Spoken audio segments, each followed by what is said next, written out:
to Detroit on. Welcome. I'd like to call this meeting to order, the meeting of the Grand Rapids Public School Board. Please join me for the Pledge of Allegiance. Pledge allegiance to the flag of the United States of America and to the republic for which it stands, one nation, under God, indivisible, with liberty and justice for all. Mr. Ross, will you please call the roll?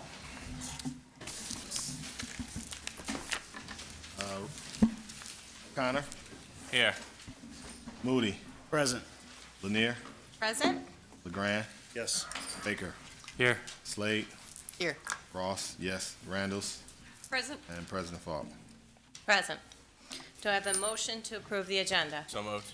Support? Support. All in favor? Aye. Opposed? Same sign. All right, we have the agenda, our celebrations. Michigan Teacher of the Year update. Thank you. I would like to ask Ron Gorman to please come up front. Thank you.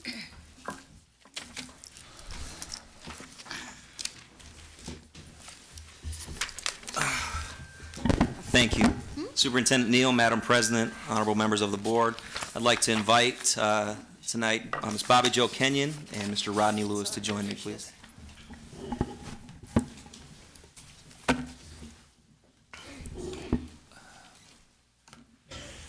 It's hard to believe it's been 9 months since State Superintendent Flanagan, I know 9 months, came to Ottawa Hills to announce that Ms. Bobby Jo Kenyon was the Michigan Teacher of the Year.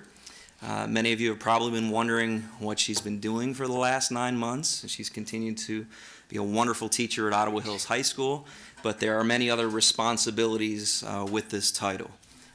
Sharing her story with other school districts, working in some of the teacher ed programs around the state, and actually creating a website, which you'll see on the bottom of her slide, BobbyJoKenyon.com. Right? So if you can't remember that, I'll give you some reminders. But I've invited Mr. Lewis here this evening. If you have any questions of Mr. Lewis, he would love to answer those questions. And Bobby Jo is going to share her story of the last 9 months. Bobby Jo. President Falk, Superintendent Neal, board members, very happy to be here again. It seems like a long time. I'm going to share with you today some highlights of what I've been doing. So I wanted to just show it to you in some pictures up here. My journey began as Mr. Gorman had just said back in May, where I had Superintendent Mike Flanagan announced it, and of course the picture on the right bottom was what was in the newspaper. And apparently the news people knew what was going on because they captured the exact moment. Needless to say, I was surprised as Mr. Lewis kept it very, very hush, very secretive about that. That day changed my life forever. It was one of the best days of my life, the highlight of my career. It was very wonderful to have Superintendent Neal and Mr. Lewis at the board meeting where they actually awarded me the title for the Michigan Teacher of the Year in June. And from there, my biggest question, of course, was, well, what does the Teacher of the Year do? And then they gave me the paperwork, and from there I was lucky, and I know why they appointed this in the spring, because you have all summer to let it soak in. So I wanted to hit it running in the summer, and I decided I wanted other people to understand what I would do as Teacher of the Year as well. So I thought the best way to do that was from social media. I wanted to develop a website, and that's what I spent my summer doing. My website was not only just to tell what I've been doing, but also as a resource to help teachers. I love working with pre-service, new teachers, and to give them resources and to give them a place to look. As we know, the internet can be daunting with an overabundance of resources, and some of my favorite things and things that have been most helpful to me.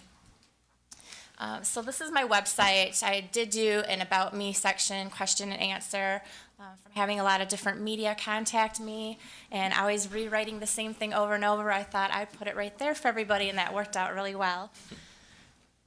Also, I do have a section of sponsors, and I just want to say here how much I appreciate Grand Rapids Public Schools. When I met with John in the spring, and Teresa decided to sponsor me, which was a big relief off of me, as the state of Michigan does not have any money to fund the Michigan Teacher of the Year, so it's all finding our own funding and finding our own sponsors, so I greatly appreciate it.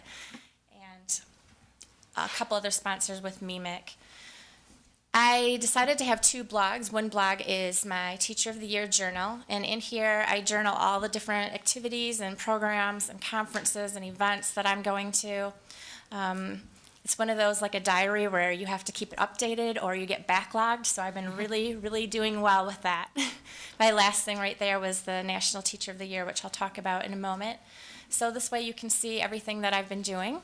I also decided to make a blog that would be helpful for teachers, called Instructional Strategies and Tips. Some of the strategies that I like to use in my classroom that I've found work really well. I try to put on 1 or 2 a month. And other teachers, when I go to pre-service or talk to pre-service teachers, I will tell them about this, and I've had a lot of positive response of them trying these different strategies as well. Another thing I have on here is my portfolio. I have audio, photos, and video, different things I've been doing. I also have the state board meeting videos on there as well. And then I decided to make a section for teacher resources for new and veteran teachers, looking at different areas such as classroom management and lesson planning, building relationships. And under each of these areas, I placed a lot of articles and different websites I found very helpful. And again, when I talk to pre-service teachers, they have really let me know how much this is very helpful to them. Also teaching at risk, since that's where my heart's at, working in the inner city schools. I placed a lot of articles on there on the special circumstances and the different kind of motivation and care and different strategies that really work well with these students. And along with that, some STEM resources as I am with math and science. The last thing that I put on here is my events, just for people to see what kind of activities and what kind of things I've been doing throughout the months. My events have been really filling up this new year, so my March is pretty full. And instead of talking about all the different things that I've done, I decided just to give a highlight of each of the months that from the summer. So my summer highlights, my number 1 highlight is as I had different media contact me and want interviews, was the one that I did in Cadillac. My dad was an educator in Cadillac for 37 years and retired, and we had an interview together in his first old classroom in Cadillac. And so that was a really exciting, and we made front page in the Cadillac newspaper, above the fold. All right. The first thing for Grand Rapids this summer, working with the new advertising campaign, was really exciting, as I got to be on a billboard and different people calling me up and seeing that, and just really proud to represent Grand Rapids and to let the community know that we have great teachers here, and this is a great place to have your student educated.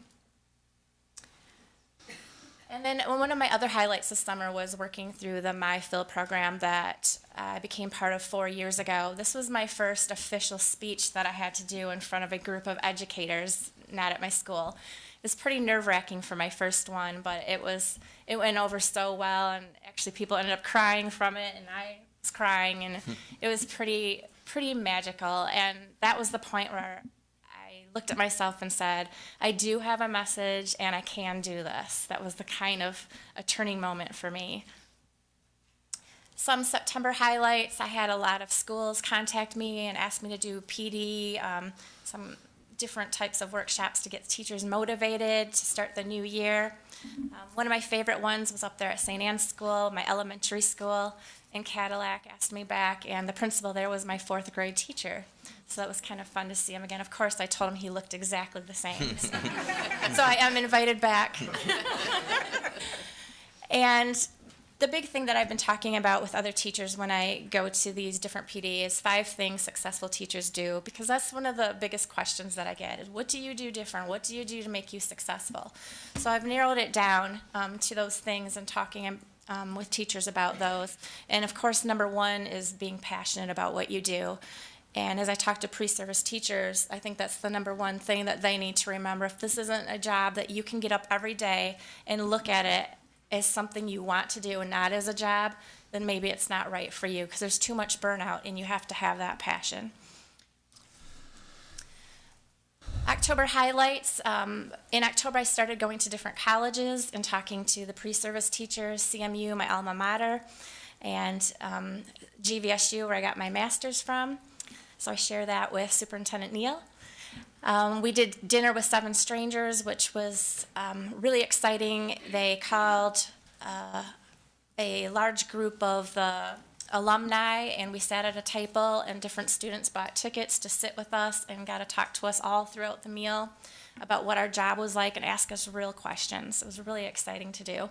And the CMU students as well. My highlight of that one was at the end of my presentation, I had a girl come to me that said she was ready to go student teaching, and she was thinking about going to teach in the inner city. And a lot of her friends were telling her, you know, that's really hard. Why would you want to do that? And after she heard me, she said, I really feel it, and this is where I'm meant to be in my calling. And when I talk to any pre-service teachers, I really want good teachers to come to inner city schools like this. And I work with a program called the Woodrow Wilson Fellowship Program at Grand Valley. And those student teachers are dedicated to at least 3 years of teaching in the inner city after they receive their degree. So that's really exciting to me. A November highlight, I started doing some conferences. Here's a couple of them. Really exciting to do the conferences because I can share some things that I do in my own classroom that I'm really passionate and excited about with other educators. And not only that, is I get to go to other workshops, which is fun to learn as well and share those. And I think that's a huge thing we need to do as educators, is to constantly share our practices and share what you do and what I do and gather all these ideas. So I love presenting at those. December highlight, at the network banquet and conference, I belong to the network steering committee. It is a group of educators who have received awards from the Milken Presidential to Teachers of the Year of the past. Getting together and looking at how we can affect change in our schools. In the bottom right-hand corner are all the Teachers of the Year from me on the right for the past 8 or so years. It was really exciting to get to meet all of them, and sometimes I can't believe that I'm in with such a wonderful group of people like this, and very honored. My January highlight, I just came back from 2 weeks of being in Arizona, and in Arizona was the first time that we met all the other state Teachers of the Year throughout the nation. A very exciting conference, almost overwhelming. They had us working all day long, but it was just almost a magical experience. Professional development, talking a lot about teacher effectiveness, the state of the state. A lot of things, which I'm really excited, was things that we do here at Grand Rapids. And as I was talking to the other Teachers of the Year, I felt like we were on the forefront of a lot of things that's going on, which made me very proud, because as we talked about these different standards and different things and PLCs, and we do that. So it was a good representation of Michigan and our district as well. A couple of phrases that stood out from the conference was teaching expertise can be learned, develops over time, and is not linear. And that one really hit me, because that's where we have to believe that teachers that might not be as effective as we believe that they can be, we can't write them off too soon. That we can work with them, and that teachers, I believe, in their heart want to become effective. That's why we decided to be in this job. So as another quote, I can't remember who said it, but good teachers, great teachers are not just born but made.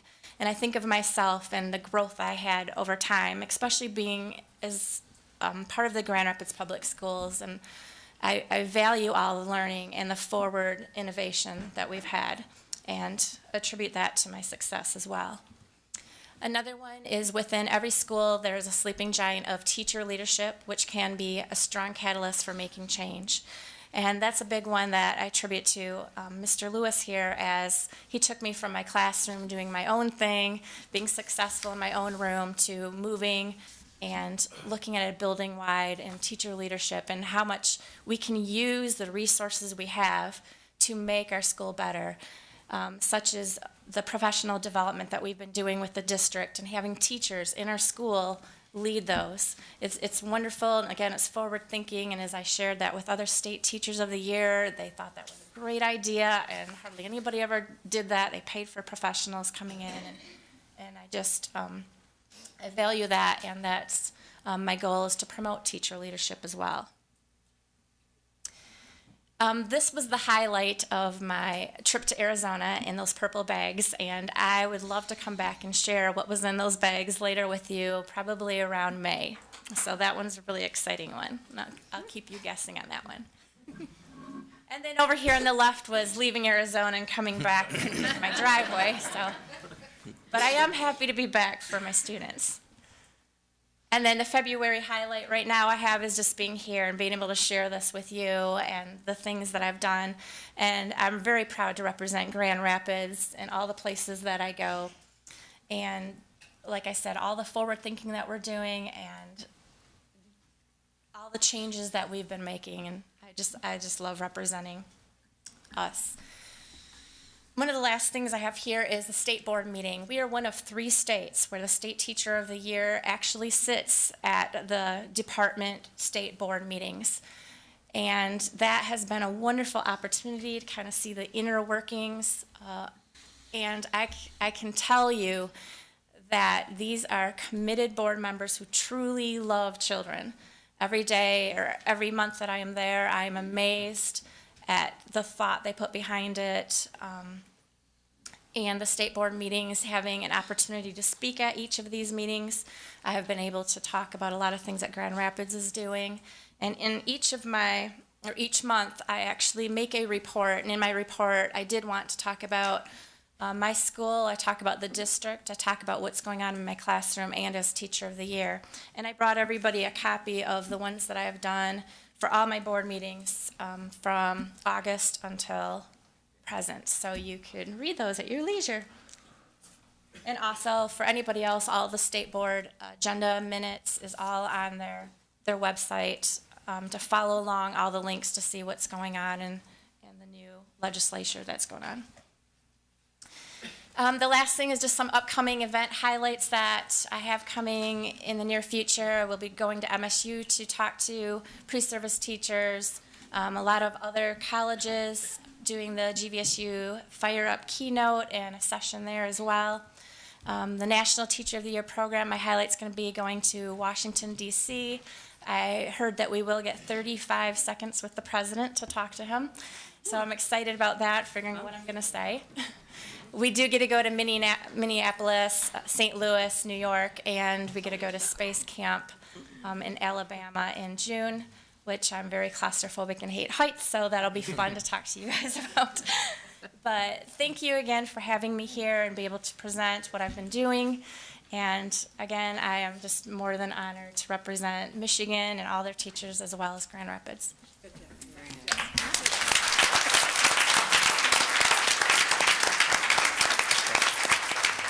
Thank you, Ms. Kenyon. Thank you for representing Grand Rapids so well. Questions from the rest of the board? I'm really pleased that you're talking about teacher leadership. That's really, it's such an important message to put out in this country. We really value the teachers that we have and that they are leaders and they can help each other. I think that's excellent. Very good point. Comments? Thank you again, Mr. Lewis, for recognizing Ms. Kenyon. Yeah. Thank you.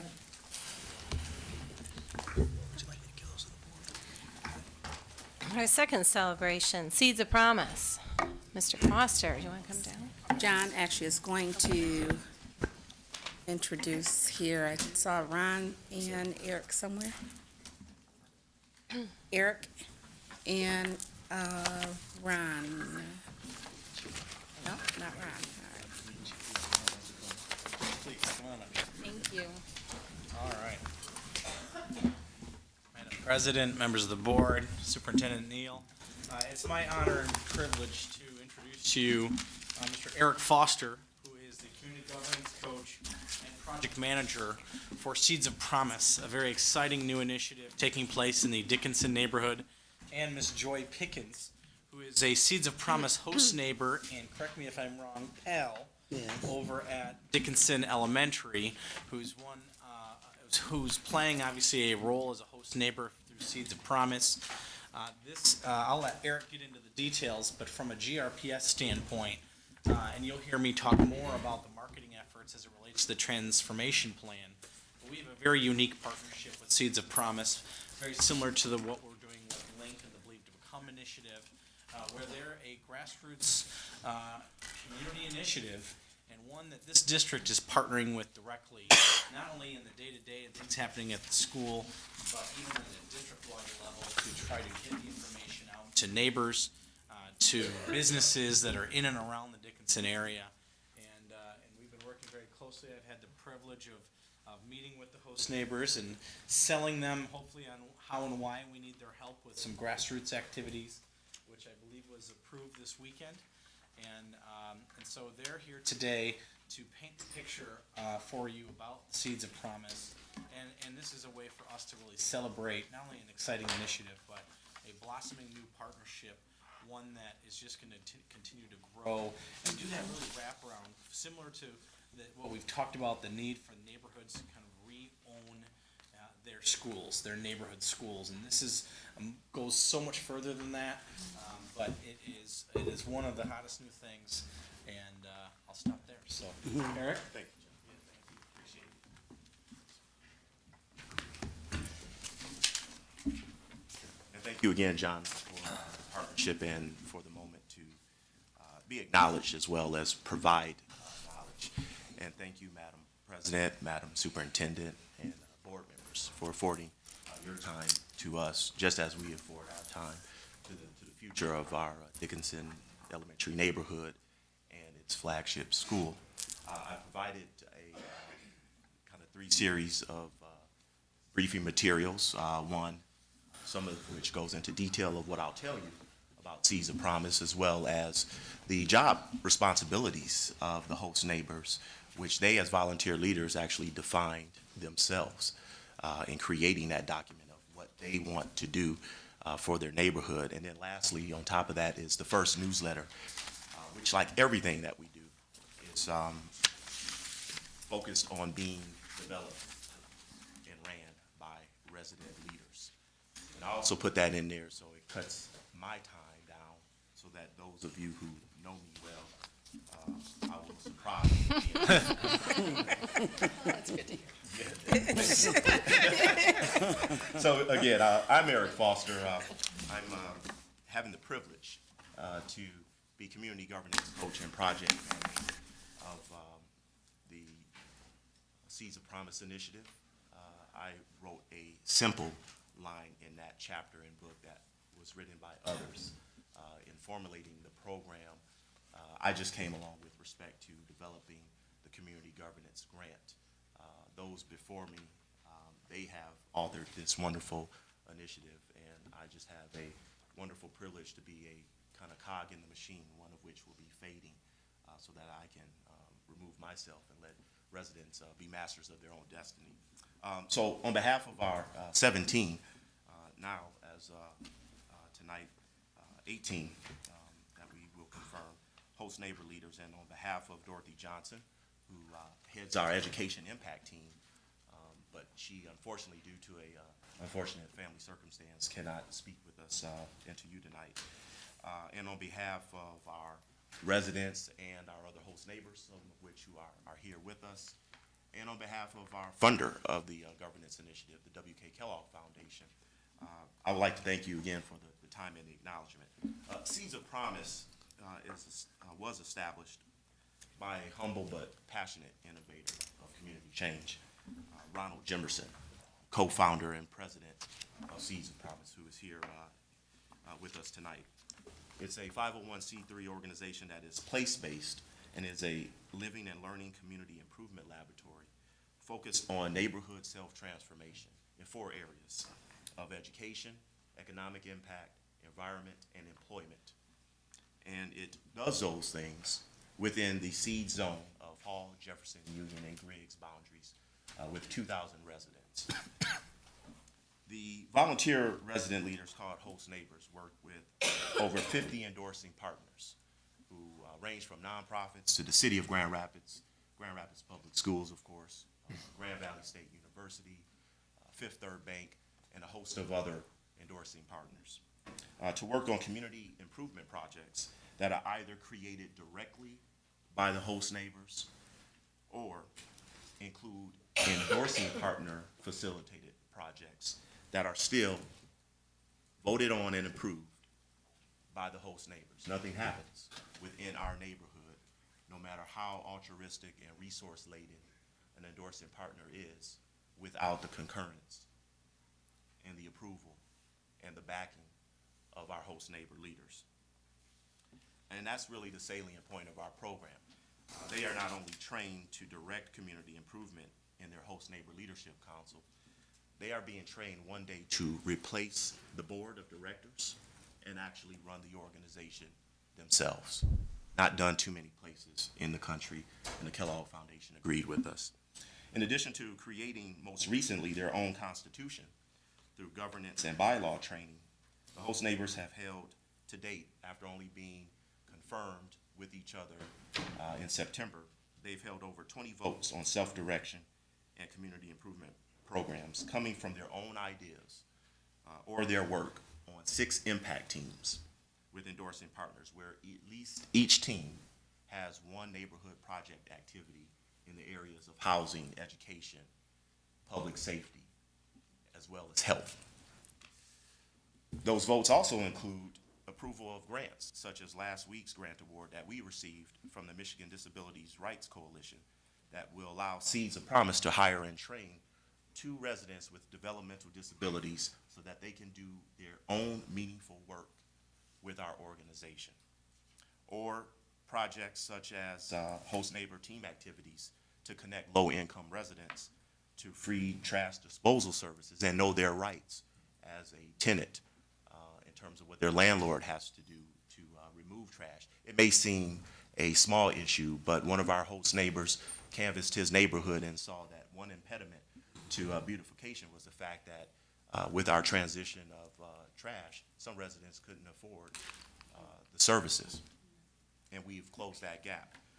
One host neighbor, the one next to me, and she'll mention that in more detail, has immediately used her training to organize other team members and residents against the expansion of a neighborhood liquor store, successfully tabling the Planning Commission vote.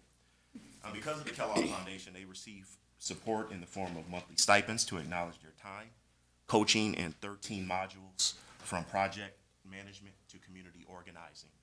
They've received last week new laptop computers along with commensurate training in those computers, budgetary support, and a coach and project manager in the form of me, who fades away next year, because the premise of Seeds of Promise is that underrepresented communities need less professional representation of their aspirations. Rather, they want more reaffirmation of their ability to do for self and to lead their own neighborhood. So in addition to our employing 19 residents in meaningful employment and beginning the experiment of producing our own self-sustainable funding, the key value of Seeds is that we train what is slated to be double the amount of host neighbors by the end of the year on how to do community change, not what that change will be.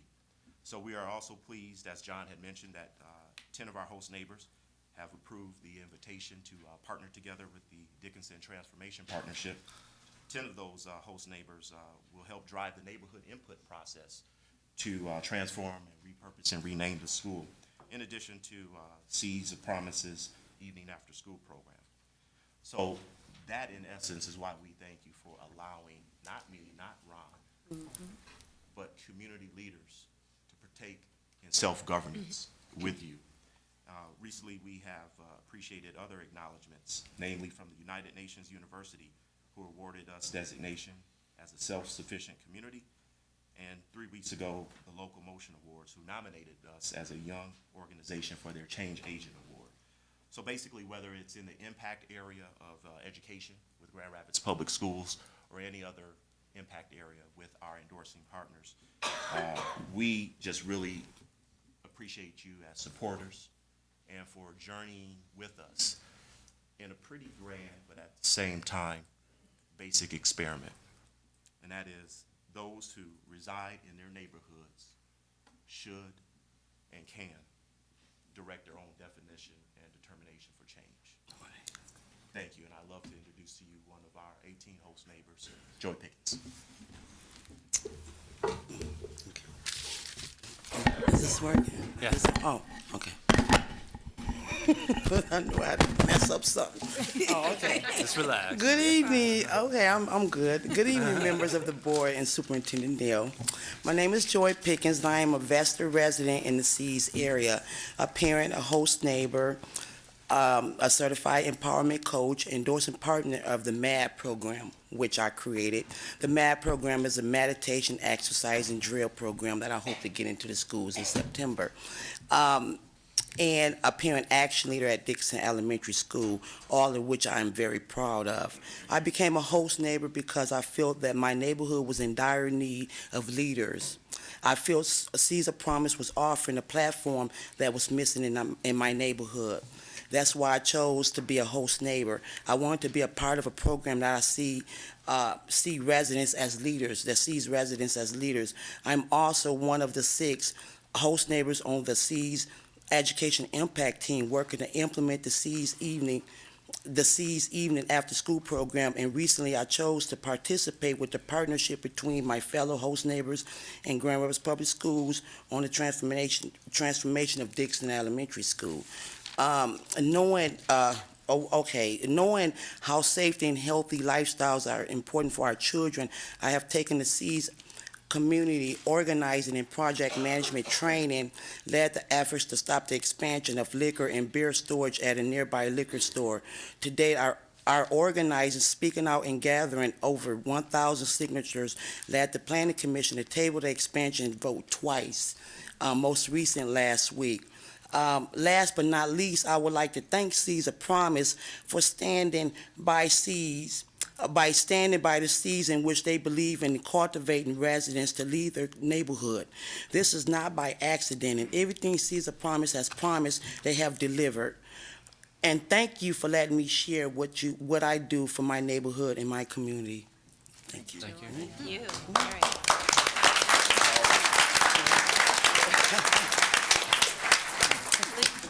Will you both stay for some questions? I think we have questions from the board.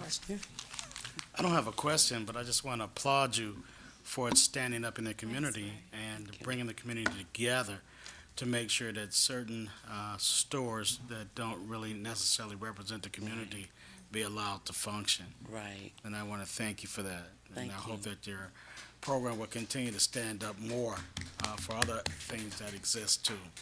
Also, I see Mr. Jimmerson is in the back. I don't know if everybody knows who Mr. Jimmerson is, who is the founder of this program. Jim, why don't you stand? Can you please for me? stand? Ron, Yes. I mean, Ron. And our Ron. host neighbors too.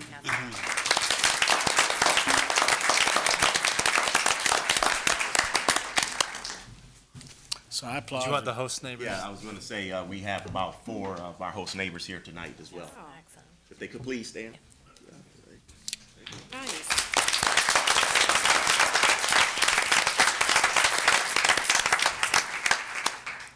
Keep doing what you're doing. Thank you.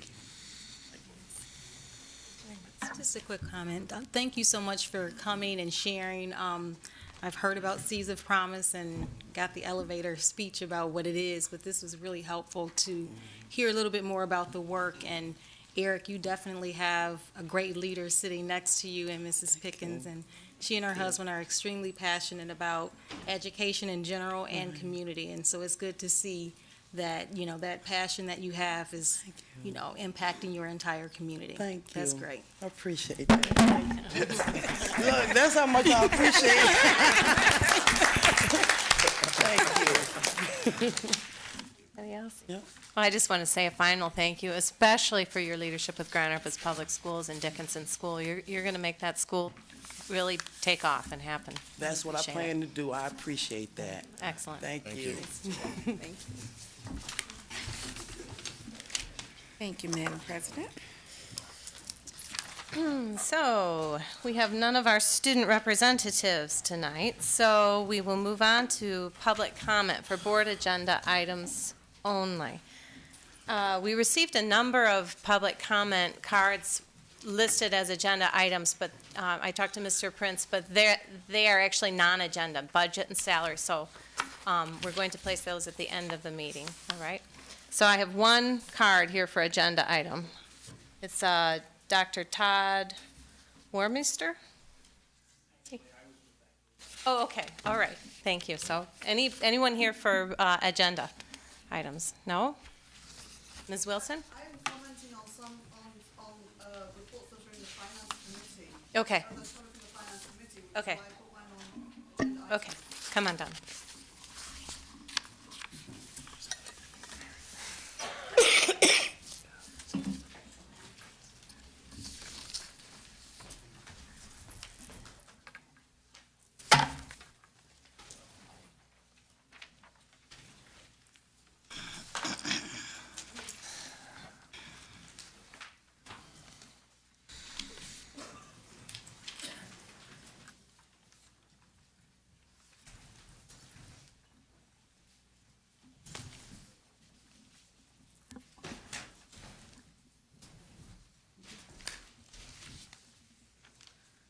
I'm Louise Wilson, and I'm commenting now because you do have a report from the Finance Committee, which includes the budget, so I wanted to talk about that. I'm talking about the health insurance additional charge by Grand Rapids Public Schools. And I've given you a copy of the Michigan Public Act 152, and because I'm a teacher, I've taken the liberty of bolding on page 2 the item that I'm talking about. Under Michigan Public Act 152, the district has to comply with a cap on health insurance payments of $5,500 for each single employee, $11,000 for each employee and spouse, and $15,000 for each employee and family. The district has decided that they will charge each individual employee rather than adding up the total cost and spreading it equally, as they are allowed to do under the Act. The district has decided that it will have me pay as if I and my covered child are an employee and spouse rather than a family. Under the Federal Affordable Care Act, my daughter qualifies for medical coverage as a family member. The Affordable Care Act states that any qualified young adult must be offered all of the benefit packages available to similarly situated individuals. The qualified individual cannot be required to pay more for coverage than those similarly situated individuals. Michigan Public Act 152 clearly states that the employers, you, can decide to comply with the Act in any way that you see fit. And apparently you have chosen to penalise an employee with one child by having them pay more out of pocket than any other family for dependent care coverage. It appears to me that this is a violation of the Affordable Care Act, which says that the coverage should be at the same rate as for any other dependent. I want to be clear that my daughter is not my spouse. She is part of my family. I wonder whether this is a deliberate attempt by the board to have parents remove children from health care coverage in a clear violation of the Affordable Care Act. I will certainly be asking attorneys to examine this apparent violation of federal law. I must express my disappointment that the board would choose to penalise single parents in this way and take money from some of the people who need the most support in our community. There are a great many single parents of children in our schools, and we as teachers try to assist them rather than victimise them. It is my understanding that this additional $400 per month that the board is taking from single parent teachers with one child is going directly into the district coffers. This is not money required to be taken by Public Act 152. Presumably, the board has authorised taking money from single parents in order to augment payment from someone else, or to provide additional money for administrators. The board will end up collecting more money than required under Public Act 152, and they are taking the additional money from the most vulnerable people in our community, single parents with a child. I am interested in finding out which employees I'm paying for with this clawback of my salary. Perhaps someone can enlighten me. Thank you. All right. Have a secretary's report. Mr. Ross? We only have one item. Kindergarten Here I Come. Just to notice that GRPS is holding its annual Kindergarten Here I Come on March 13th from 5:30 to 7:30 at the Grand Rapids Public Museum, 272 Pearl Street. It's a great opportunity to meet with representatives from all elementary school programs and give parents and students an opportunity to enjoy a night at the Grand Rapids Public Museum free of charge. And again, of course, children are welcome and encouraged to attend with their parent and guardian. And any questions can be directed to the Office of Early Childhood Education at 819-2111, 819-2111. And one last reminder that kindergarten eligibility for 2013-14, the child must be 5 by November 1st of this year, 2013. Thank you. Very nice event. And the superintendent. I would ask John Himholt to come forward. Can I ask a question going back to what he just announced? I'm sorry to interrupt. I thought it changed. I thought it was to go up each month, the age. So this current year would be November. Wouldn't fall, it'd be October? I think it's November, Joanne. It's November. It didn't start. Okay, So it's just now. okay. Okay, thank you. All right. I'm here tonight to present you with an update on the transformation plan specific to communications. I think that's something that parents, students, teachers, principals, everyone's eager to know what's happening and when we're going to be communicating. And as you might recall, when Superintendent Neal brought the transformation plan, we were very intentional in asking that the decision be made in December so that we can start implementing, because we know with the magnitude of the changes that have been approved, it's going to take time to get all the boundary maps and the transportation, all the communications together. And so we've worked the better part of almost 2 months now, all of January and up to this point, gearing up for go mode for communications. And to give you an idea of the magnitude, just the letters themselves, there are over 100 different versions of the letters that are going out. If you each school may have a student there's from neighborhood, from who's there on transfer, who has special services. Everyone gets a different letter. We'll multiply that by 43 schools, and you can see it's actually well over 100 letters, but we haven't finalized all the final ones yet. But where we're at right now is we're nearing finalization of these letters. We are working on individual frequently asked questions for each individual school. That will be an ongoing updating of those FAQs, and they will all then be translated, which will take some time. But our goal is by the end of this month, in advance of your March 4th meeting, that we will have these communications finalized, a dedicated web page with the attendance area maps, with the theme school transportation, the FAQs, and a whole series of other communications that will help parents and have a go-to moment. We had originally talked about coming here tonight because much of that is ready, but we want to take time to make sure we brief our staff first. Part of that is that they're going to be on the front lines receiving the questions. They have the parent-teacher conferences, some of whom we've reached out to as early as we can, like those schools that are closing. But really, we're go mode in the next 2 weeks. On March 4th is when we will come here and present a public presentation with the maps, so you'll be able to see and hear more. I know Superintendent Neal will be talking and meeting with you all individually. We will also include, obviously, the theme school transportation and a special fashion show for you that Clarice Drew, who's a friend of the district, the children from the various schools are going to showcase the school uniforms. So another key detail that people have been asking about, what is the plan for the school uniforms? And again, this is that starting next school year, we begin first phase of the implementation of district-wide school uniforms, starting with all elementary and all K-8 schools. And so we'll have more details for you, including a website and some other things. So take a little bit of time and have the children kind of demonstrate those uniforms. Remember, we already have 8 schools that have uniforms, so this is nothing new to the district. We're just taking it to another level. What I can talk to you about tonight that we are announcing tonight is a round of community regional meetings.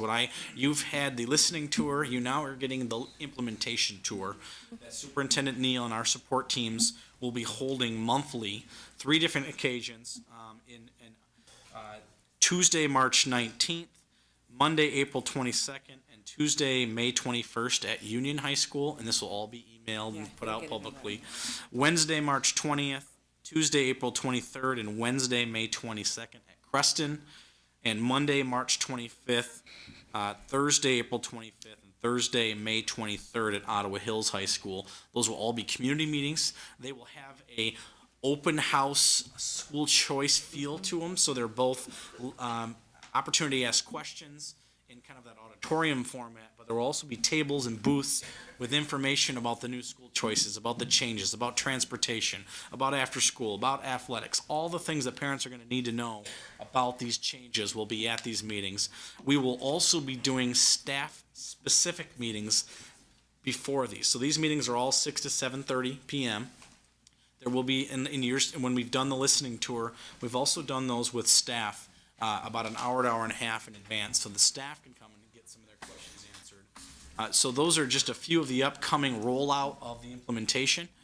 There will be continue to be listening. There's going to be tweaks in here. As every day and month that goes by, we're finding new and improved answers to some of the questions.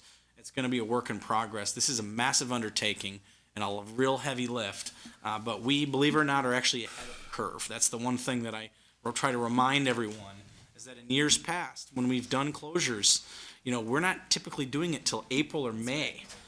And so we are well ahead of the curve where we need to be, especially given the magnitude of the change. I also would remind you, we have the State of Our Schools address on Saturday, March 16th from 9 to 10 a.m. at Ottawa Hills. That's where our good superintendent is going to walk through some of these changes and get into some level of detail. And then lastly, just a quick update on the marketing. That's one where I think many of you may have already seen some of the billboards and some of the communications, maybe heard the radio ads. If you've been on hold on the GRPS phone yet, you've heard the radio ads that are running.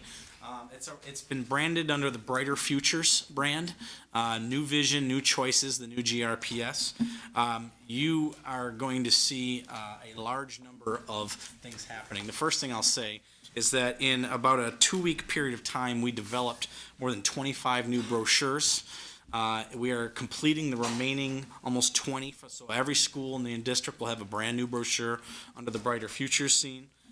With the new version, the We Are GR newspaper is being put to bed and mailed this week, so you will see this is the earliest we've done that. It's a special edition, and notably, we actually raised $18,000 in advertising, which is going to be turned right around and reinvested in this marketing initiative.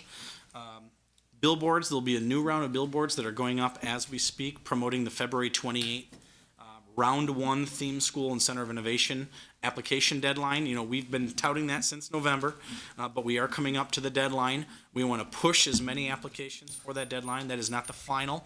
That is Round 1, and we will continue to accept applications beyond that till those slots are filled. We have obviously another round of radio ads, so we're on almost all Clear Channel radios, WYGR with Robert S., La Poderosa, Interferencia, and we have newspaper ads, Grand Rapids Times, El Vocero, La Voz, El Informador, Women's Lifestyle, Grand Rapids Magazine, among others.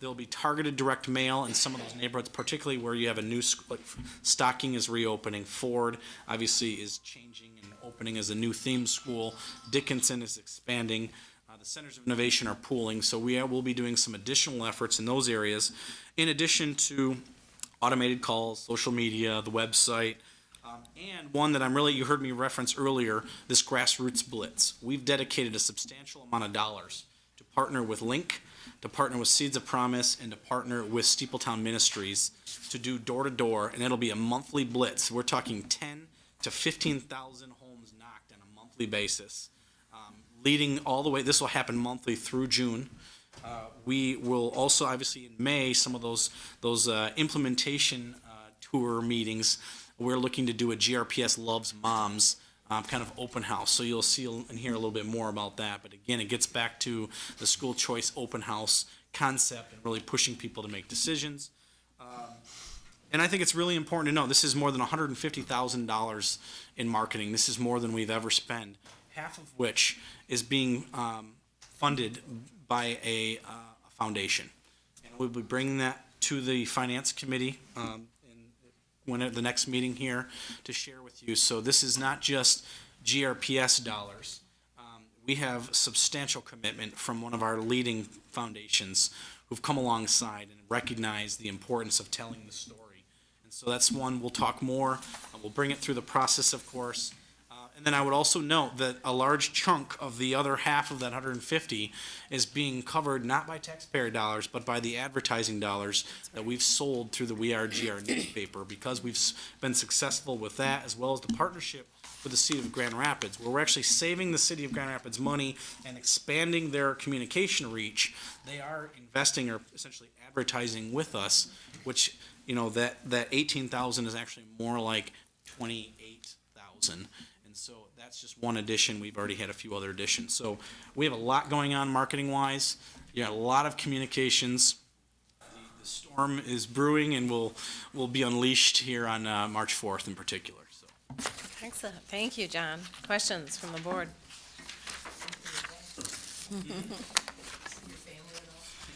Sometimes. Not much. Yes, that's it. Thanks, John. Thanks, Dan.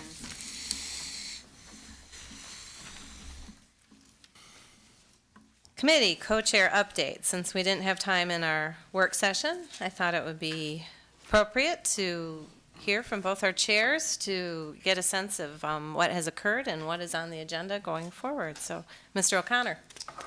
All right, thank you. Finance Committee will be meeting here next Monday. At our last Finance Committee meeting, we passed our largest budget amendment, second budget amendment of the year. Upcoming last week, 2 weeks ago, the governor announced the budget, his proposed budget for the next fiscal year here, which has some very positive things in it and some things we're still kind of in limbo waiting to figure out how they're going to affect GRPS. Some of the highlights of the budget will include $400 million being invested or spent to help with the MIPSERS costs. The governor will be investing a substantial amount into early childhood education, which will allow us to provide some additional seats for that. There continues to be a substantial amount of money, nearly $7 million for GRPS for 31A at-risk funding, which is a big benefit to us and enables us to serve a lot of students. Another thing is that, every year we go to Lansing and advocate for small class size funding, and over the last 2 years we've been able to get some restoration of the small class size dollars. This year, through our continued advocacy efforts, the small class size is in the budget, so we thank the efforts of some of our West Michigan delegation in Lansing and the governor in particular for recognizing the importance that plays for GRPS. A few things that we're a little hesitant about at this point. There is an equity payment to bring up the districts, the lowest funded districts, to $7,000. However, because GRPS does not qualify for because we qualify for small class size, we don't therefore qualify for the equity payment of $34 a student. And one other thing is last year there was a $52 best practices allotment. This year that is being reduced to $16, so it's not nearly as much money as we will be eligible for as a best practice.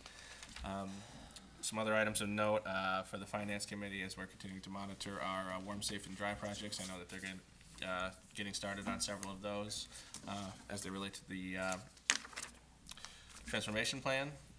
We will be setting up an ad hoc committee with Dr. Randalls and Mr. LeGrand to look at district sustainability and energy efficiency policies. And I think that's about it.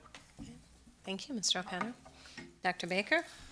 Yes, the Academic Achievement Committee met for the first time since December, I guess, last Tuesday. The members of the committee are Maureen Slade, Raynard Ross, myself, and Pastor Moody. The meetings, and I'd like everyone to note this, since this is the work of the district is academic achievement, that our committee meetings will be on the second Tuesday of each month. The March meeting will be at 4:15, and then after that, the meetings will be at 4 o'clock. And I worked to make sure that we were most accessible to teachers, and also building leadership to make sure that they would have a chance to be here and participate in the discussion.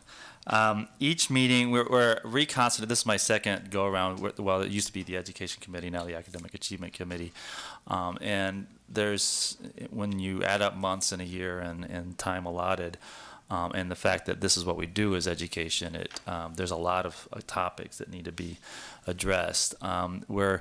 We're going to, and each time we have a topic, we discuss it at length, and often end up not being able to do much with it as a board. So we're reformatting our meetings a little bit. So at each meeting, there will be an instructional council update. So there will also be a report. So we're going to have small reports. This last meeting, we looked at after school evaluation, which looked at parent surveys and also academic achievement data, and the difficulty of measuring academic achievement in relationship to the after-school program, and also parent and participant satisfaction with the after-school programs. We will have a report that would be presented to the board for perhaps later, lengthier discussion, but with the hopes that we'll be able to cover more topics and have in the public record, and also for the board use, reports on other topics. Next month, the report will be, I will meet with Ms. Evans to discuss more specifics, but we will for sure have a report on the MEEP results this year, and also hopefully a discussion on the role of testing in general, because this district has been fortunate to have other evaluation tools available than just the MEEP. Then and then also I would encourage board members to please get to me in email format or in discussion at the meetings, any topics that you think need to be discussed at more length in the reports. We will then spend much of the year on a small number of topics that we'll discuss at length, and then consider, if needed, board policy. And so we'll have only 3 to 4 topics this year. The first topic that we're working on is teacher evaluation. So teacher evaluation is a federal priority.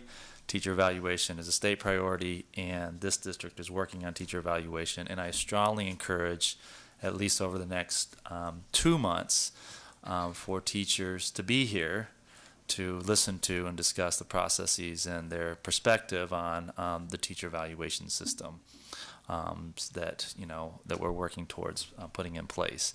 And it will obviously have an impact. And we began that discussion last Tuesday with, again, just a review of the law and a beginning look at some of the measurement tools that are being discussed.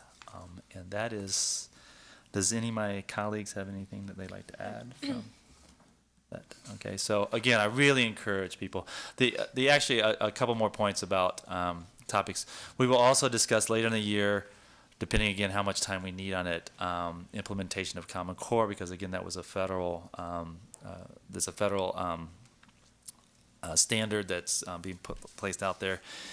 And also, we're going to look into ways to implement and institutionalize, if necessary through board policy, increasing teacher voice in decisions that the board makes. And so that'll be later in the year. Those are the 3 major topics that we'll be exploring this year, and with perhaps 1 or 2 others. So that's all. Thank you very much, Dr. Baker. All right, moving on to the consent agenda. Do I have a motion to approve the consent agenda? Motion to approve the consent agenda, less the purchases and the grants. Support? Support. Do we call the vote on? Okay, take the roll. O'Connor. Yes. Moody. Yes. Lanier. Yes. LeGrand. Yes. Baker. Yes. Slade. Yes. Ross, yes. Randalls. Yes. And President Falk. Yes.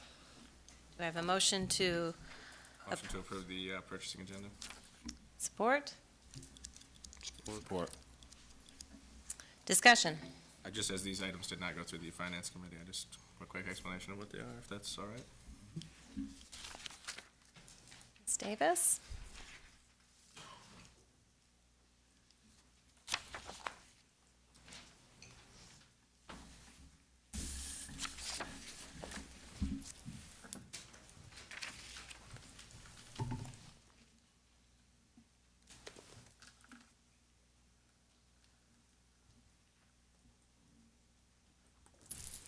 Good evening. Evening. I'll first start with the grant application proposal that's before you. Per our new policy, number 3200, any grant proposals that we would like to, grants that we'd like to apply for, rather, that are over $100,000, we need to seek approval due to some timing in being able to get that onto Finance Committee and be able to meet the state's requirements. We did not meet the Finance Committee meeting, so we're bringing for you tonight our reapplication for our LOOP program, our after-school program that actually Dr. Baker just spoke about, that they discuss in the Academic Achievement Committee.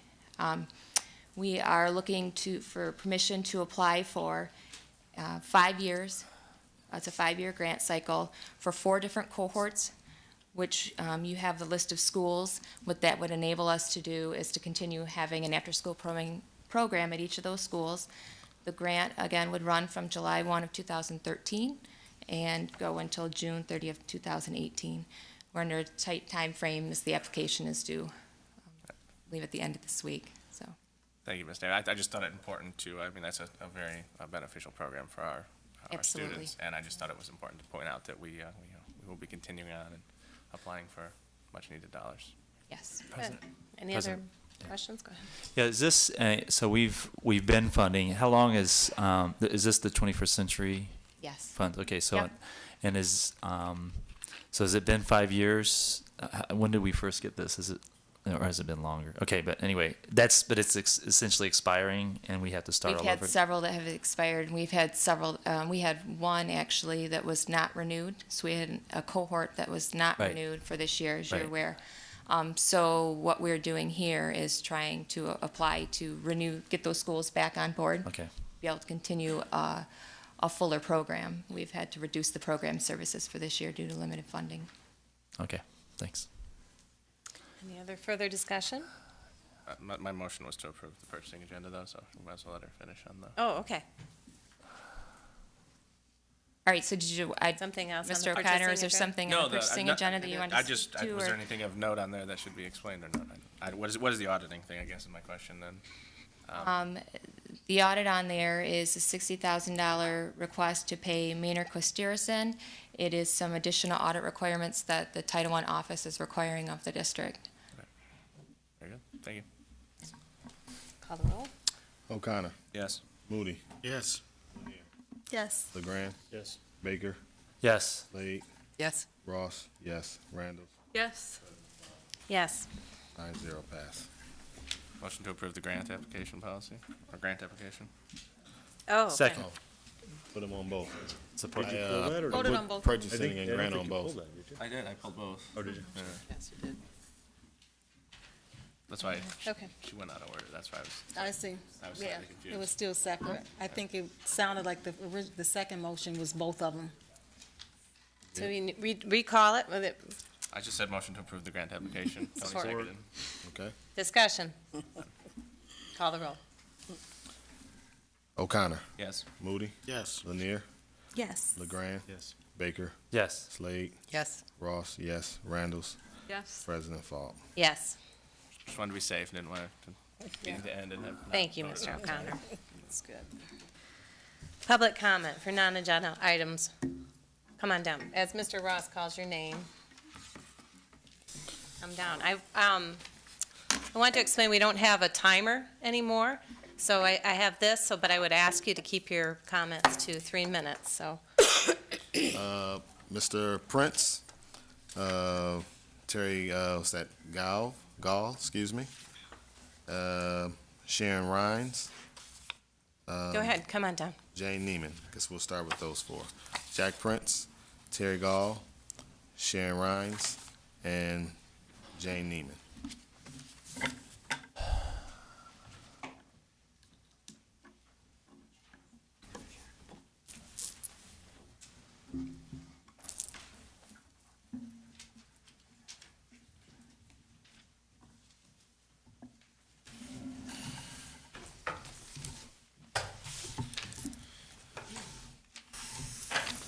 Thank you, go ahead. Good evening, Board President, and Superintendent Neal. Thank you for the opportunity to address you tonight. My name is Sharon Rhines, and I am an ASD teacher at Lincoln School.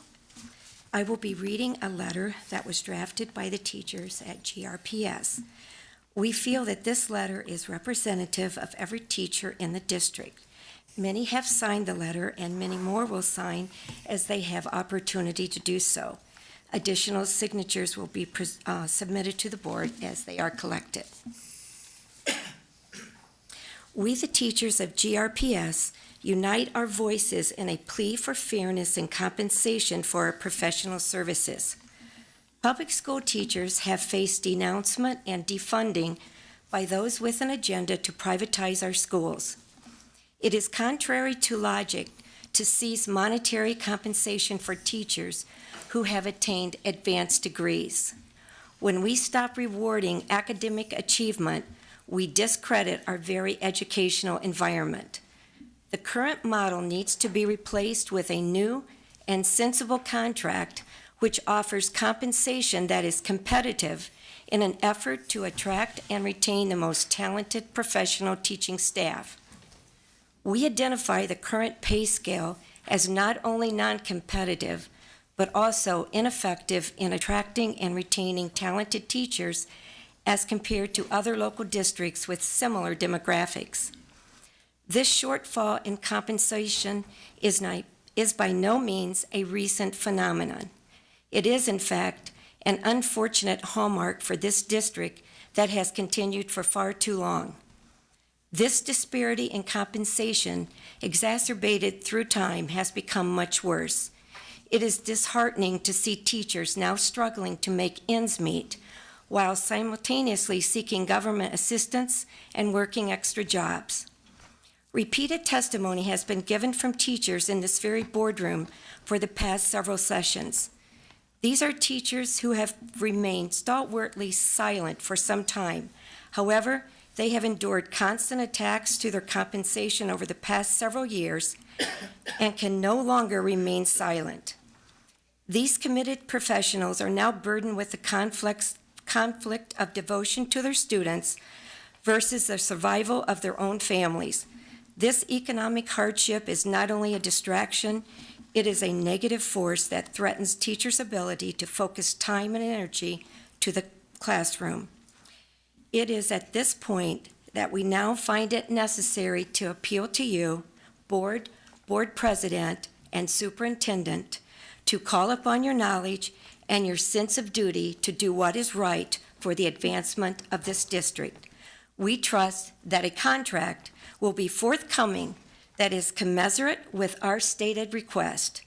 This shared objective, of which we are proud to be part, should be working stronger, better together. Sincerely, the teachers of Grand Rapids Public Schools. Thank you. Jane?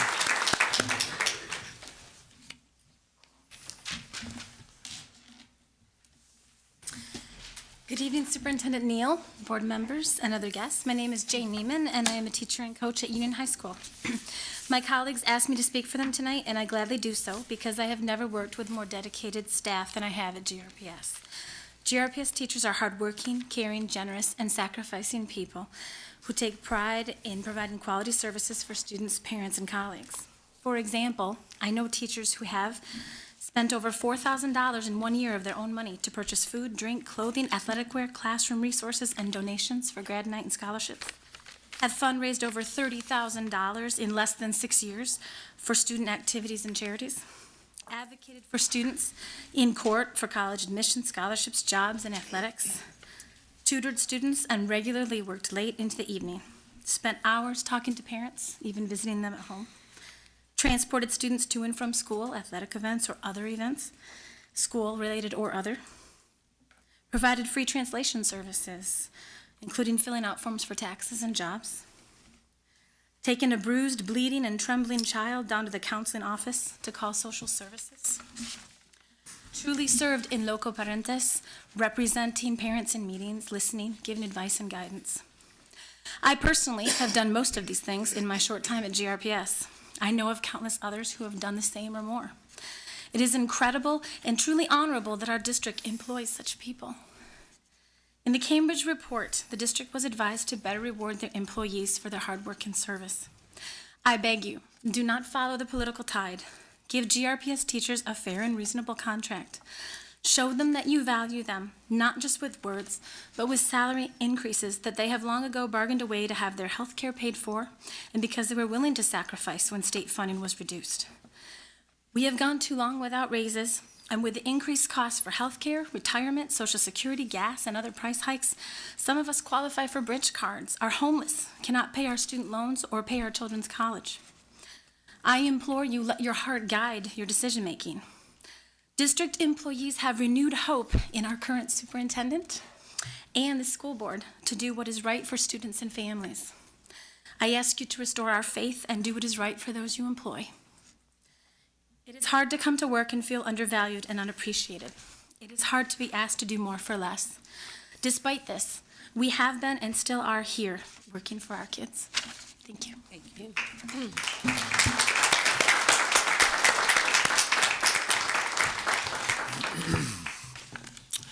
Esteemed board, board president, and esteemed superintendent. In consideration of pursuing fair pay for GRPS teachers, we must seek again an explanation for ignoring the highly paid Educational Advisory Group Cambridge Education's recommendation to increase the pay for teachers. This question was posed 3 times during the last school board meeting. Is there disagreement to the Cambridge rationale that it is advantageous to retain and attract good teachers with reasonable pay?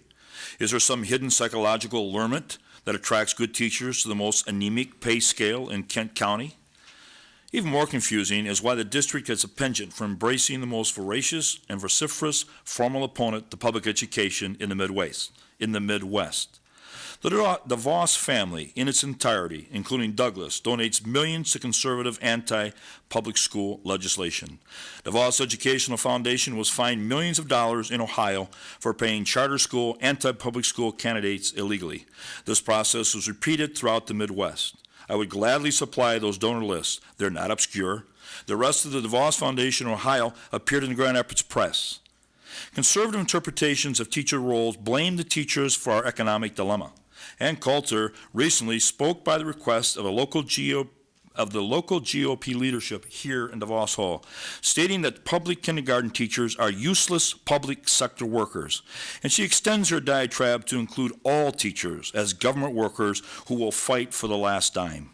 This type of propaganda is likely responsible for the plummet of teachers' ratings as a profession from the top 3 in America in the 70s to below the 15th in contemporary time.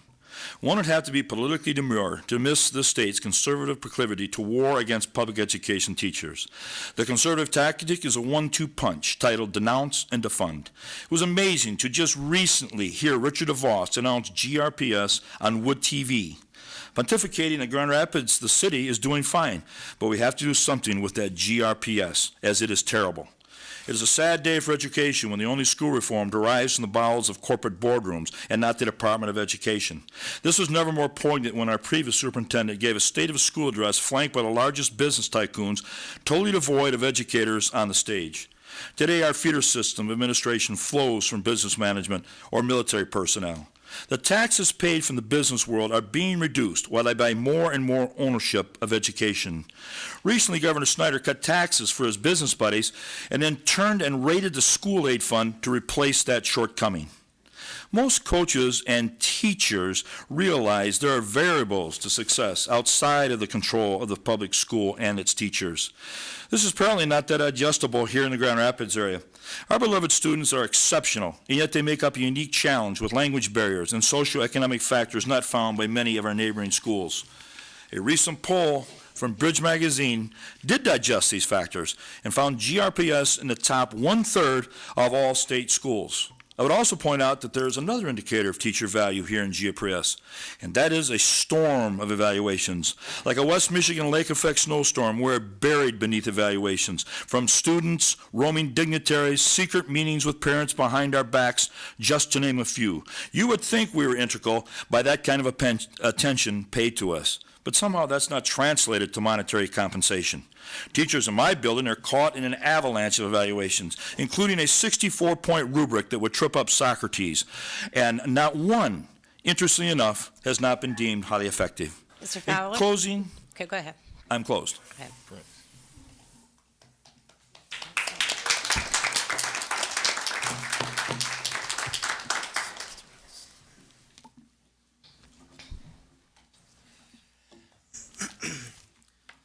Good evening, Before you board. start, so I apologize. Let me call the next few people down. This is Jose Anderson, Marilyn King, Dustin Flake, and Mary Bowens. Thank you, sir. Excuse me. Go ahead. Yeah, can I ask you to stop me a bit short of the 3 minutes? 'Cause I Certainly. want to finish on a high note. Okay. George. I will gladly do that. Joe, I will gladly do that. He stole a bit of my thunder here, but esteemed board and Superintendent Neal and board president, I thank you for this opportunity. I want to flash back to when I was in high school. I had a teacher that I remember very well. I remember all my high school teachers. This one was talking about the atrocities set forth by the Nazi regime under Adolf Hitler. And I went home and asked my dad a question. I said, Pop, how did Hitler ever get into power? And I'll never forget his answer to me. He said, Terry, they put out the big lie. And they keep putting out the big lie. And they keep putting out the big lie till people believe it. Now, let's flash forward to present. What's the big lie out there today? That public education is failing. Okay, the data shows that if you correct for poverty, okay, you correct for poverty in the United States, we are the world leaders. Now, we are in a district that has to deal with that poverty. The big lies are continuing to fall upon us. You know, that teachers are to blame. Teachers are unqualified. Teachers are lazy. Teachers are underworked and overpaid. So teachers need more training. Teachers need the IFL, the PLCs, the DL. They need more work piled on top of their already strong shoulders that are bearing incredible weight. Where do these lies come from? Well, it's a nationwide movement. But in Grand Rapids, we only have to look to our backyards. We don't have to look very far. One of the major disseminators of this misinformation is the DeVos family. Everybody knows of the DeVos's activity in the voucher program. Now, make no mistake, the voucher program is not good for our students. There's a quote came out of the Cato Institute, which is a heavily DeVos-funded institute, that says vouchers are not an end in themselves. They are a means to make a transition from a government to a market system. Now, the vouchers have been soundly defeated in Michigan twice. Thank God. But they are active in other states, including Pennsylvania, Ohio, Indiana, and Wisconsin. They were fined for misconduct in Wisconsin, and in fact, Betsy DeVos's organization, All Children Matter, which is a big misnomer if you know the activities of that organization, just like No Child Left Behind doesn't mean is meaningless. She was fined. That organization was fined $850,000 for illegal campaign contributions to pro-privatization candidates. Okay, now 850,000 may be a drop in the If you'd like bucket. to make your time is up, so go ahead. Go ahead and Okay, make some anyway. conclusion. Okay. Your high point. I got every sources that backs this up. I wanted to just say about the teacher that spoke before me. No one knows this, and this is not going to end up on his evaluation. But before Christmas, he organized a pig kissing contest. He put jars in every teacher's room, and the teacher that ended up with most money got to kiss the pig. So the students, if they didn't like their teacher, they were gonna, and Jack himself, and then the winner of the money was going to be a student who was voted in with the best essay on what they would do with that money. And Jack, I know, pulled out at least $35 out of his own pocket to seed those jars. And anyway, the winner of that competition was a girl who wrote an essay about her sick mother. And she won that money, and she was able to visit her sick and dying mother in New York over Christmas. And then just last week, Jack, he's a journalism teacher, he pulled out $80 first prize and a $40 second prize to teach the kids that journalism pays. He held another essay contest and pulled that money right out of his pocket. Okay. Thank you. Thank you. Now, that's what Grand Rapids Public Schools teachers do. Thank you.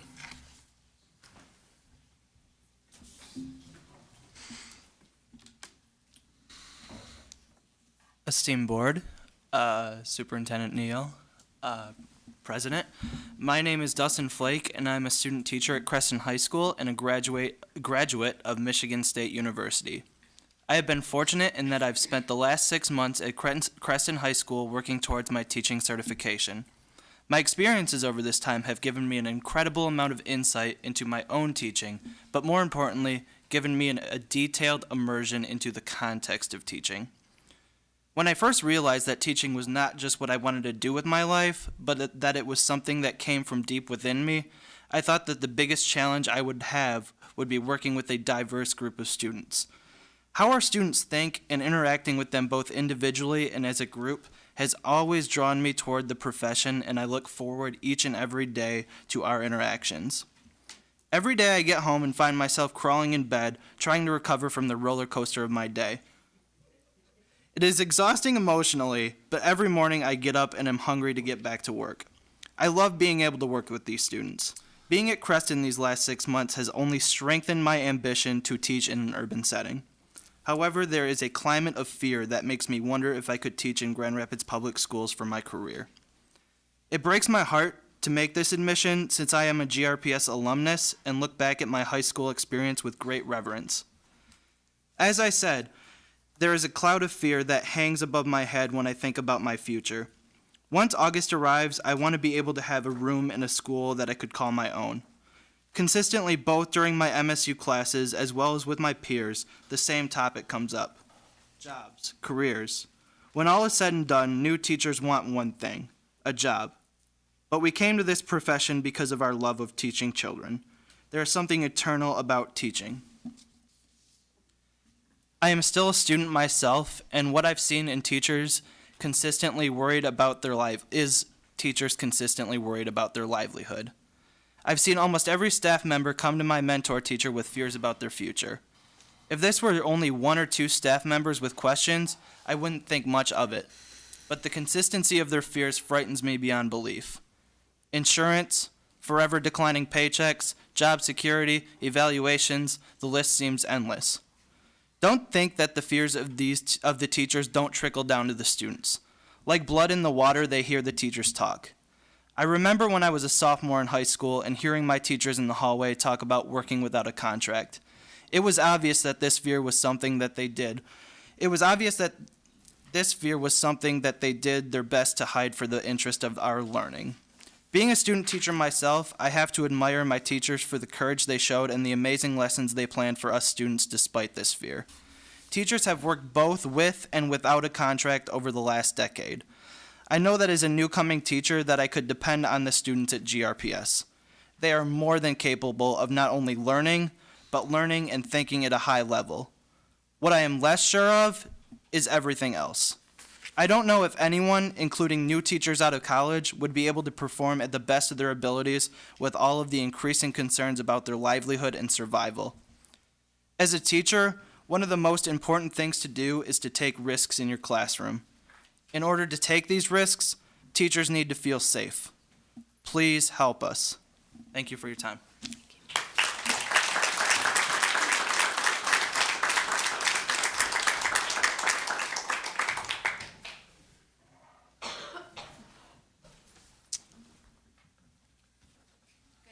Good evening. I'm Marilyn King. I'm a Union High School resource teacher. Thank you for allowing me to speak tonight. I speak primarily from the top of my head when it comes to one of these things, so bear with me. But I, too, am one of those, as I hear everyone speak tonight, I, too, am one of those that pull that money out. And I think that friends are home tonight quite a bit. But, yeah, $30 over the weekend again, so we could do some manipulatives in one of the classrooms. And then again, today in my mailbox, $25 sponsorship from one of our basketball players. Yeah, he is one of my buddies, has been for the last 3 years. I've been real proud of him. And I'll sponsor him too. So, but the reason I'm here to talk tonight is one of the things, as a new teacher, let me first start by saying I have 26 years experience working within the school, along with many, many relatives that are teachers and superintendents and such. So I come from a background of family. So over the past 26 years, when my now almost 29-year-old started preschool, I started in with working within the schools, and I've stayed there, and I went on and worked as a parapro. And it was my teachers in my district that encouraged me to go back and be a teacher. Now, this is my first job. This is my 3rd year. I've been effective and highly effective all 3 of those years. I give my passion, I give my time, I give my money. But one of the things that concerns me the most is the fact that I now need to look at going back to school. Okay, I need 18 credit hours, and I need them soon. I kind of put them on the back burner because my youngest, I have 4 children, my youngest is a senior now. And just I could put my teaching degree on the back burner until my 4 children were grown. So now I'm going to go back through and I'm going to get my 18 credit hours just like anyone else who's a teacher. And I look at that and I think, where's the money coming from? Okay, I have the same wage that I had when I started here 3 years ago, which many of you all have as well.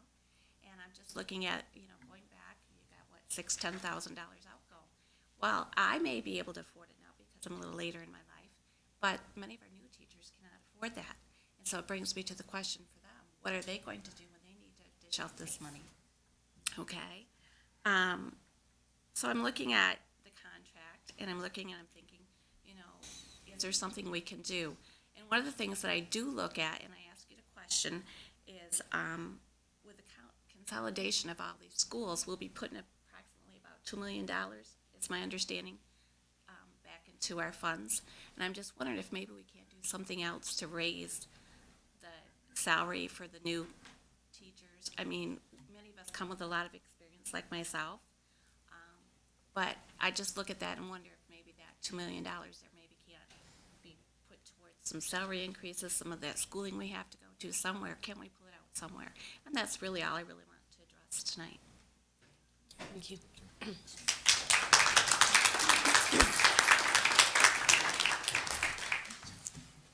Is that it? Nope, those 2. All right. And actually, while she gets set, Mr. Paul Helder, Mr. Dr. Warmeister, and Britton Fowler, and that will be it.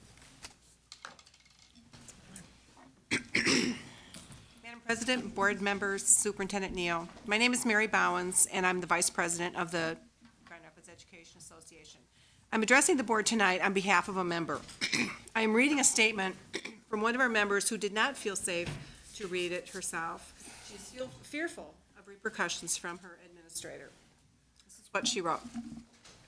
I've worked as a teacher for Grand Rapids Public Schools for a number of years, and I'm writing to express how disheartened I am by the hardships that are being heaped upon GRPS staff. The extra expenses for benefits, Social Security, and retirement that are being extracted from GRPS employees without a pay increase have been devastating to many.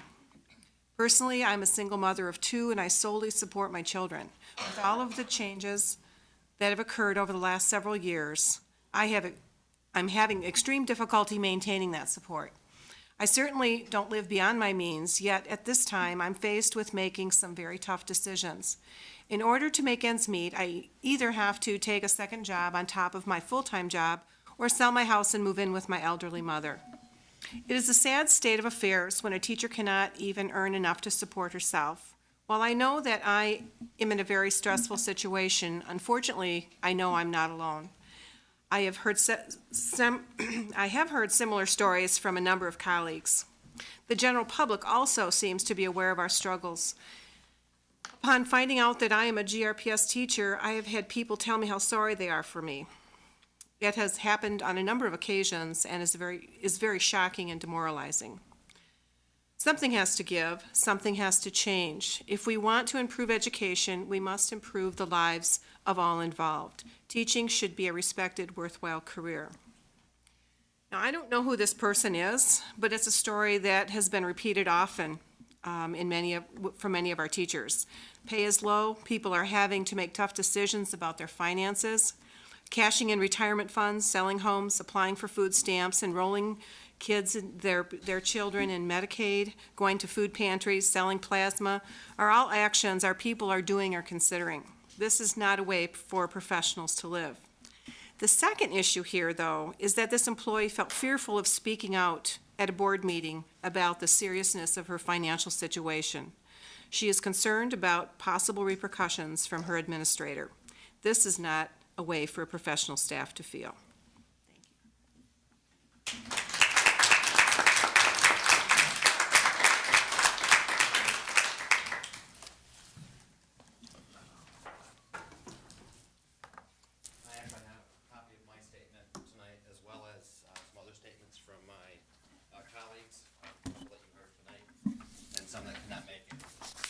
Sorry for confusing your name earlier. Oh, no, thank you. Okay. That's fine. Thank you, sir. Thank you.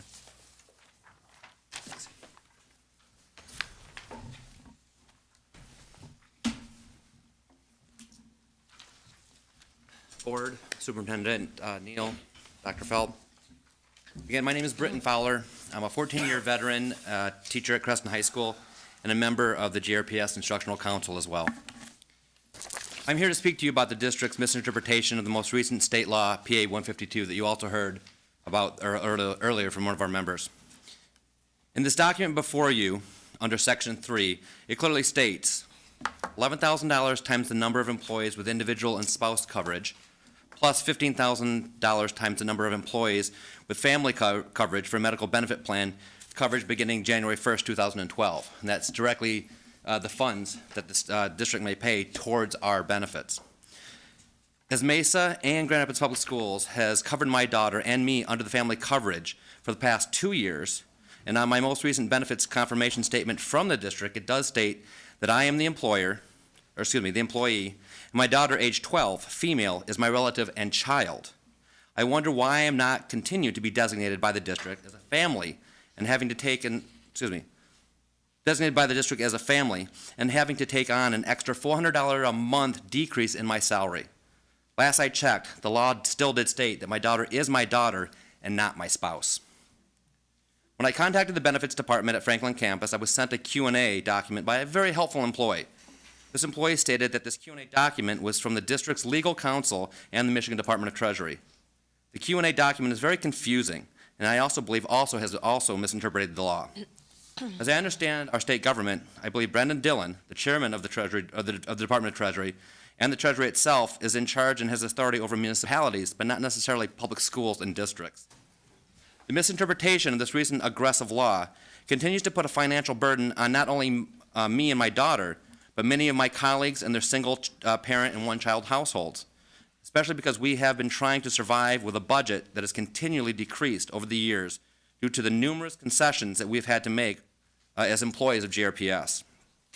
For Grand Rapids Public Schools to continue to put on such a burden, on purpose or not, on us employees that have literally given blood, sweat, and tears back to a district that we have chosen to work in should be embarrassing for GRPS. And again, you'll see that there is Section 3 in that packet that I gave you and some other statements by other colleagues. Thank you. You.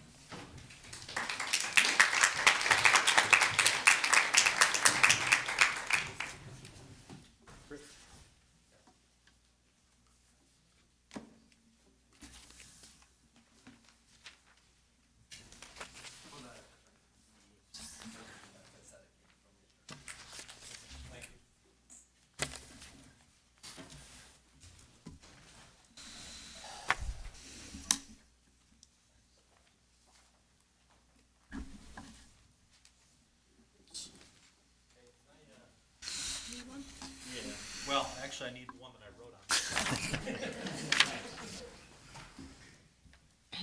Wouldn't hurt anyway, right?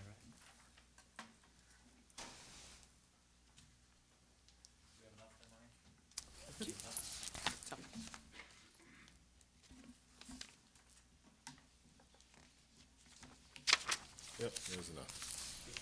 All right.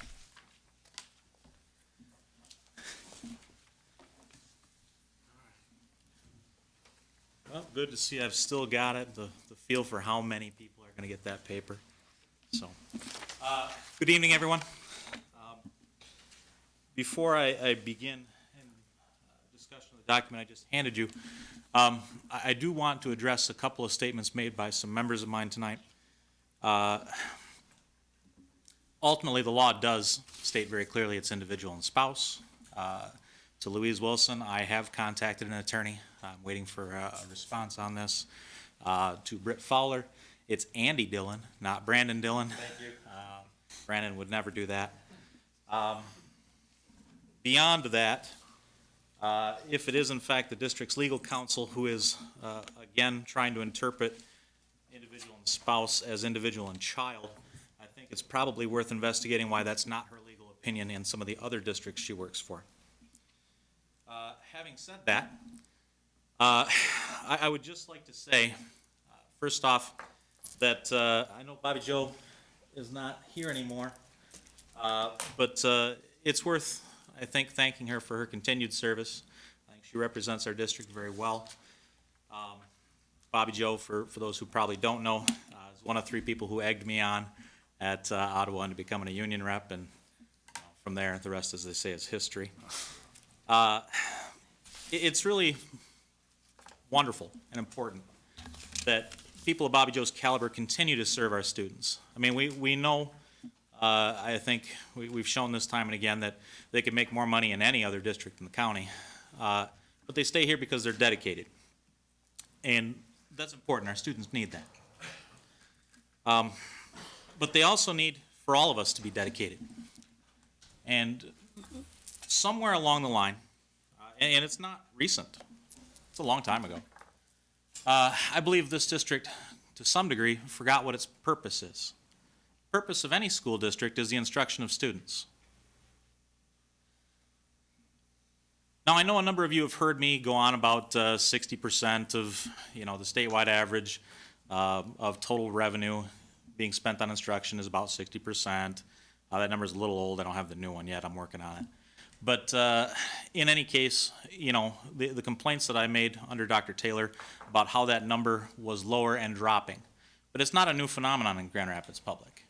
If you look at the chart that I handed you, and I don't know if our new cameras can pan in on this or not, or whether it's even really germane, you'll see that the idea that our revenues, our total revenues, have gone down is not true.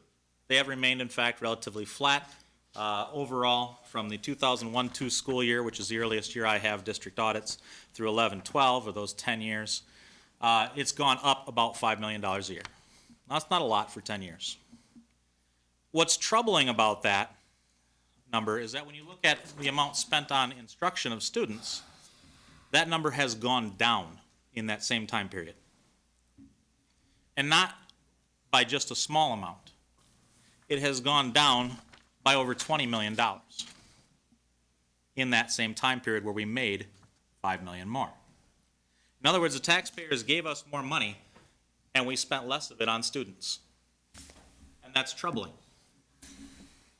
Perhaps that's not entirely accurate. Perhaps we didn't spend less on students, but we certainly spent less on instruction of students, which is the primary goal and purpose of a public school system.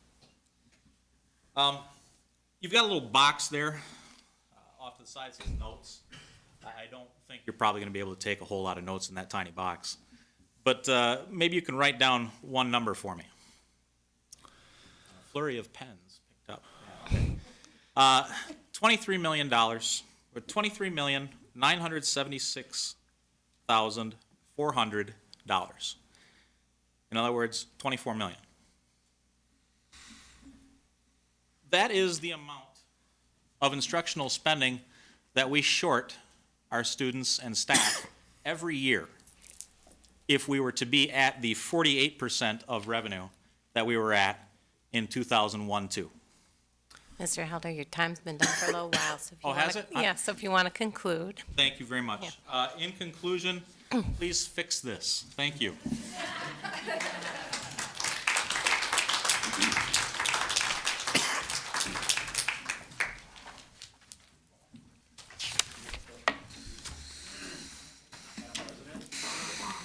Superintendent Neal, members of the GRPS School Board. My name is Todd Warmeister. I have been a teacher in this district for approximately 20 years. And I just wanted to, actually, I just kind of came on this today, and I really felt the need to address the board on this issue, because actually I would like to start with a quote from the training that I went to today that concerned college and workforce readiness for our students. And one of the things that the presenter gave us was a study done by ACT, and I quote, "The primary mission of our public education system is to give every student the opportunity to live a meaningful and productive life, which includes earning a wage sufficient to support a small family." Now, what was really interesting about this is as we went on in this, they give a number for that wage, and they give $39,068. And that is for jobs that do not require a bachelor's degree. Typically, they're 2-year programs or a training program. So then, I thought about where a person at step 1 would be on our salary schedule. And I see $35,323, which does not meet that floor of a sufficient wage to provide, not for anything special, not for, living a life of wealth and glory. No, this is to cover your basic expenses. This is to cover car payments, health insurance, and incidental things, and to put a little bit away for savings, okay? Now, as I look through, I also ran off, and I won't mention the website because everybody would know the organization. They put up copies of every district's contract. And I looked through here, and I know that when I started in Grand Rapids, salary was not a major consideration. You look for the students that you would like to work with. You look for where are professional opportunities. And as a special education teacher, I said Grand Rapids is where I want to be. I had worked for a couple of years in a couple different school districts and thought, I really want to work with the youth of Grand Rapids. So one of the considerations was looking through, when you're looking for a job, you kind of just look around and see what's out there. And Grand Rapids was, not high, not low. It was just sort of right in the middle. Now, saying that, and thinking about that, that minimum needed to provide for a small family, I think, well, goodness, Grand Rapids is in the middle, we'd still be in the middle. That's not true. Out of all of the districts in this county, there are only 3 that do not meet at step 1, that do not meet that minimum number that they were talking about. And what is even worse is with the no steps, potentially a person could be working 7 or 8 years in Grand Rapids and still not meet that minimum. Okay? That ACT says that you need to support a small family. But the problem isn't only on the lower end. The problem is on the upper end. Because as we've held off on pay increases to put it towards our benefits, and we agreed to do that, what has happened is everybody else has started to go up. And when I look at, you always kind of look for yourself a little bit too, where you would fall in other districts. And I'm looking at a deficit of minimum of $12,000 and up to $20,000 a year. Now, I love working in this district, but it is real difficult for that love, to be there that strong when you see that, that deficit. Is that a sole explainer? Am I ready to get out? No, absolutely not.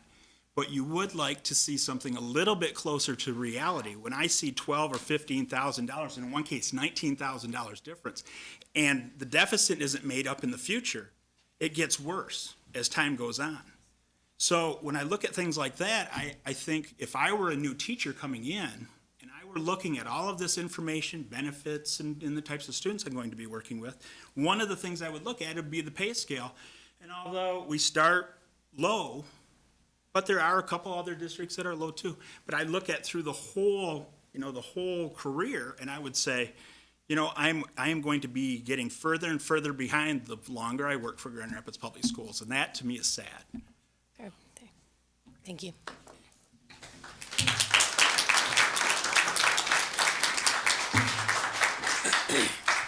We did have one card. I called it earlier. He or she didn't come down. This is JOSES Anderson. Don't know if they left. If they did. Okay. Thank you. That's it then. The Superintendent, you have comments this evening? No comments. Okay. Start down at this end. Pastor Moody. No comment. Dr. Baker.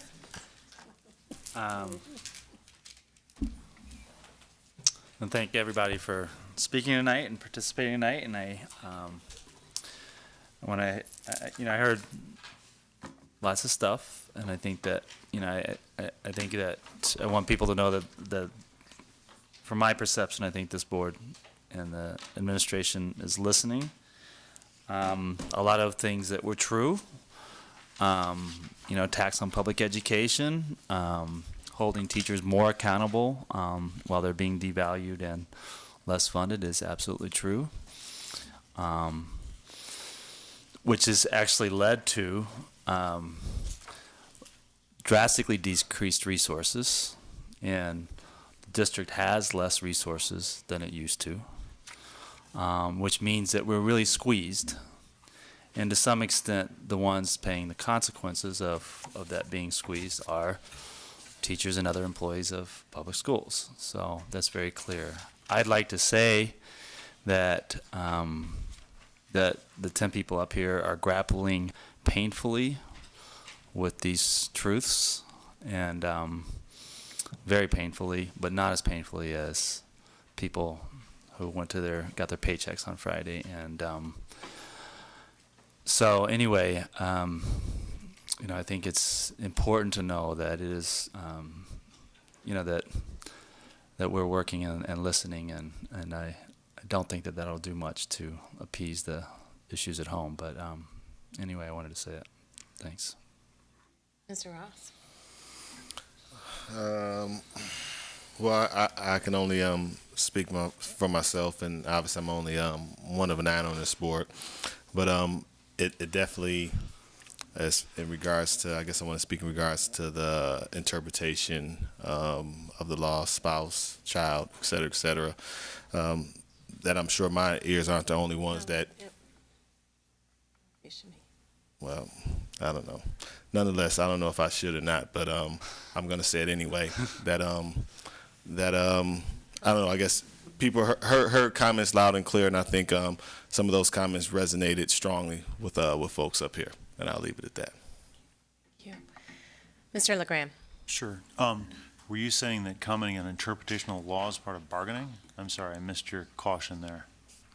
I don't think it is. I don't think it is either, honestly. But in any case, first of all, I've got about 6 things I want to say, so I'll say them as fast as I can. First of all, thank everyone here who stayed for staying, because for me, public comment is functionally a conversation. And the way it's structured, we're going to have the last word, but if you're not here, we can't have a conversation. So I know a lot of people tend to leave after they say their piece, but I really do think it's important we engage as a community in conversation, and we're part of that community together. So thank you for staying. I wanted to say to whoever, the very first gentleman that talked, and I forgot to write down his name, there you are. We really want to make this as open as we can, and so I'm sure that the president wasn't intending to cut you off. She just wanted to tell you. There's a reason we don't have an angry buzzer anymore. It's because we don't ever want to stop anybody short.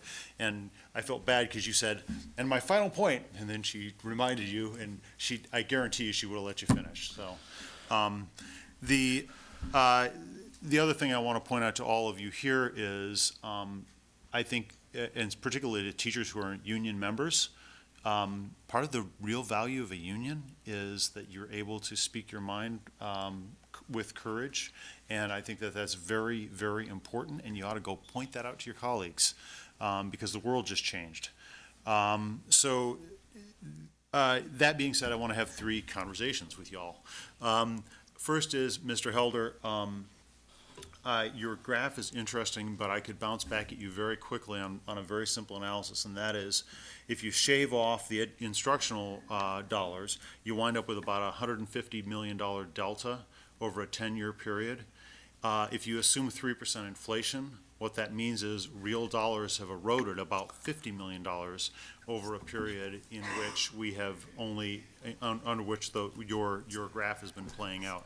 What that means is, I mean, if you have to pay more for energy and things you can't control costs for, that being said, the overarching point I want to reiterate is, yes, the way for us to, we can't control Governor Snyder.